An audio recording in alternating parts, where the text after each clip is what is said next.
முதலமைச்சரை பார்க்கவே முடியாது. முதலமைச்சரை பார்க்கறதுக்கு முன்னாடி ஆடிட்டரை பாரு, ஆடிட்டரை பார்த்தோன்னே மருமகனை பாரு.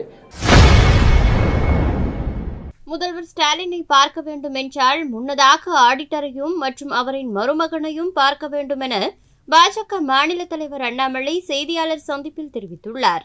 கொடுக்கணுமோ கொடுங்க, ரிசீவ் பண்றது கட்சியினுடைய மரியாதை நம்ம பண்ணணும், கட்சியினுடைய காரியகர்த்தா நம்ம பண்ணணும்.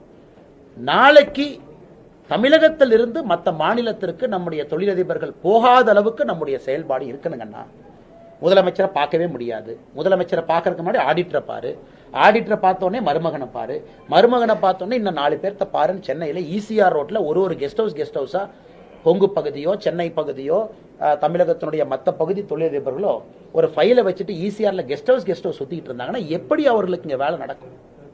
இன்னைக்கு பங்களாதேஷ் பெரிய பிரச்சனை அங்க இருக்கு, வாயிலேயே பேசுறாங்க. இன்னாலும் முதலமைச்சர் என்ன பண்ணிருக்கணும்? ஒரு செல்லை உருவாக்கி இருக்கணும். 4 செக்ரட்டரி வச்சு ஒரு செல். பங்களாதேஷ்ல என்னென்ன கம்பெனி இருக்கு எல்லா கம்பெனிக்கு போனை போடு, வீடியோ கான்பரன்ஸ் வை.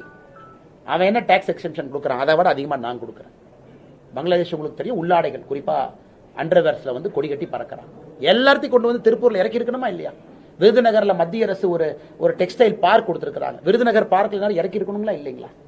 இந்நேரம் முதலமைச்சரே பர்சனலா தண்ணிட்டு அங்க எந்தெந்த கம்பெனி இருக்கோ எல்லாத்தையும் போன் பண்ணி நேரா வாங்க தமிழ்நாட்டுக்கு, நாங்க இருக்கிறோம், எங்கிட்ட ஆல்ரெடி ஈகோ சிஸ்டம் இருக்கு, எங்கிட்ட ஈகோ சிஸ்டம் ஆல்ரெடி திருப்பூர்ல இருக்கு, விருதுநகர்ல உருவாகி கொண்டிருக்கிறது, சேலத்துல இருக்கு, கரூர்ல இருக்கு, ஈரோட்ல இருக்கு, நாமக்கல்ல இருக்கு, எல்லா இடத்துலயும் இருக்கு.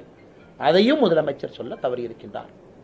அதனால் நம்ம நல்லா புரிஞ்சுக்கணும், இன்னைக்கு நம்ம என்ன செஞ்சாலும் கூட 10 ஆண்டுகள் கழித்து ஒரு மாநிலத்திற்கு பொருளாதாரம் இல்லை என்றால் அந்த மாநிலம் வளராது. இன்னைக்கு முதலமைச்சருடைய கவனம் வேற எங்கேயோ. செய்திகளை உள்ளது உள்ளபடி தெரிந்து கொள்ள ரெஃப்ளெக்ட் நியூஸை சப்ஸ்கிரைப் பண்ணுங்க.